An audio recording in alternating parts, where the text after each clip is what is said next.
இன்றைக்கி நம்ம கிச்சனில் உருளைக்கிழங்கு சாதம் பண்ண போகிறோம். எல்லாருக்குமே ரொம்ப பிடிச்ச மாதிரி ஒரு உருளைக்கிழங்கு சாதம் தான். அது இப்போ எப்படி பண்ணலாம் அப்படின்றத பார்க்கலாம். உருளைக்கிழங்கு சாதம் பண்ணுறதுக்கு எண்ணெய் ஊற்றிக்கலாம். 2 பேர் சாப்பிட்ற அளவுக்கு உருளைக்கிழங்கு சாதம் பண்ண போகிறேன்.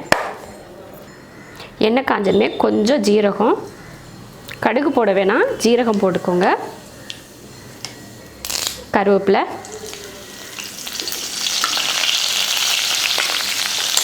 ஒரு பெரிய வெங்காயம் நீல வாக்கில் கட் பண்ணியிருக்கேன், அதையும் சேர்த்துக்கலாம். வெங்காயத்தை போட்டு லைட்டாக வதக்கிடலாம். வெங்காயம் ஓரளவுக்கு வதங்கிருச்சு. அப்படியே பச்சையோட வெங்காயம் இருக்கிறப்போ உருளைக்கிழங்கை சேர்க்கக்கூடாது. கொஞ்சம் வெங்காயத்தை வதக்கிட்டு அதுக்கப்புறம் தான் உருளைக்கிழங்கு சேர்க்கணும். 3 உருளைக்கிழங்கை இது போல் சின்னதாக கட் பண்ணியிருக்கேன், அதை இதில் சேர்த்துக்கலாம். சின்ன பசங்களுக்கு உருளைக்கிழங்கு சாப்பிட்றது ரொம்ப பிடிக்கும். அதனால் நான் 3 உருளைக்கிழங்கு சேர்த்துருக்கேன், கொஞ்சம் அதிகமாகவே.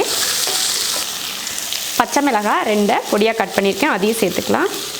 உருளைக்கிழங்குக்கு தேவையான உப்பும் சேர்த்துடலாம். பச்சை மிளகாய் எதுக்காக கடைசியில் சேர்த்தேன் அப்படின்னா அப்போ தான் கொஞ்சம் காரம் இருக்கும், அதனால தான். உப்பு போட்டு உருளைக்கிழங்கை கலந்து விட்டாச்சு. உருளைக்கிழங்குல இருக்க தண்ணியிலேயே வெந்துடும், நம்ம எக்ஸ்ட்ரா தண்ணியெல்லாம் ஊற்ற வேண்டாம். அப்படி வேகாது அப்படின்னு நினச்சிங்கன்னா சும்மா நம்ம கையில் ஒரு கை தண்ணி எடுத்து தெளிச்சு விடுங்க. இப்போ மூடி வச்சிடலாம். மூடி வச்சாலும் அப்பப்போ எடுத்து நல்லா கலந்து விடணும், இல்லைன்னா அடி பிடிச்சிக்கும். உருளைக்கிழங்கு நல்லா வெந்துருச்சு. இப்போ இதில் மல்லித்தூள், இந்த ஸ்பூனில் 1/2 ஸ்பூன் மல்லித்தூள், 1/2 ஸ்பூன் ஜீரகத்தூள், மிளகுத்தூள் 1/2 ஸ்பூன், இதையும் கலந்துடலாம். ஜீரகத்தூள், மல்லித்தூள், மிளகுத்தூள் போட்டுட்டு சாதத்தையும் இதில் போட்டுடலாம். ரொம்ப நேரம்லாம் இல்லை, சும்மா லைட்டாக பெரட்டி விட்டுட்டு போட்டால் போதும்.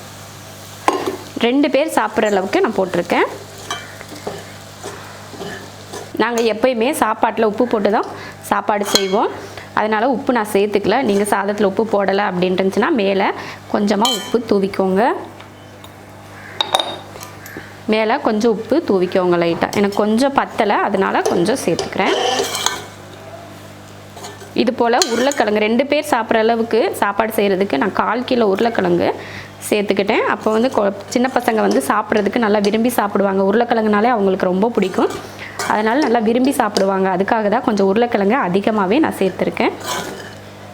இதில் பெருங்காயத்தூளோ இல்லை வெள்ளைப்பூண்டோ இதெல்லாம் சேர்த்துக்கிட்டிங்கன்னா அதோட டேஸ்ட்டே மாறிடும். அதனால் வெறும் ஜீரகத்தூள் மட்டும் சேர்த்துக்கிட்டிங்கனாலே போதும். ஜீரகத்தூள், மல்லித்தூள், மிளகுத்தூள் மட்டும் சேர்த்துக்கிட்டிங்கன்னா போதும், வேறு எதுவும் சேர்த்துக்க வேண்டாம். இப்போ நல்லா கிளறியாச்சு, அவ்வளோதான். இதுக்கு மேலே கொஞ்சம் மல்லித்தலை. மஞ்சத்தூள் நம்ம விருப்பம். மஞ்சத்தூள் உங்களுக்கு இதில் தேவைப்படுது அப்படின்னா நீங்கள் கொஞ்சம் மஞ்சத்தூள் சேர்த்துக்கோங்க. சாதம் மஞ்சளாக இருக்கும், நல்லா இருக்காது பார்க்குறதுக்கு அப்படின்றதுக்காக தான் நான் மஞ்சத்தூள் சேர்த்துக்கல. லஞ்சுக்கு கொடுத்து விடுறதுக்கு ரொம்ப ஈஸியாக இருக்கும். நீங்களும் ட்ரை பண்ணி பார்த்துட்டு எப்படி இருக்குன்னு சொல்லுங்கள். பிடிச்சிருந்தா லைக் பண்ணுங்கள். மற்றவங்களும் பார்க்கணும்னு நினச்சிங்கன்னா ஷேர் பண்ணுங்கள். நம்ம சேனலை சப்ஸ்கிரைப் பண்ணாதவங்க சப்ஸ்கிரைப் பண்ணிவிட்டு பக்கத்தில் இருக்க பெல் பட்டனை ப்ரெஸ் பண்ணுங்கள். அப்போ தான் நான் போடுற வீடியோவோட நோட்டிஃபிகேஷன் உங்களுக்கு சேரும். உடனே என்னோடய வீடியோவை நீங்கள் பார்க்கலாம்.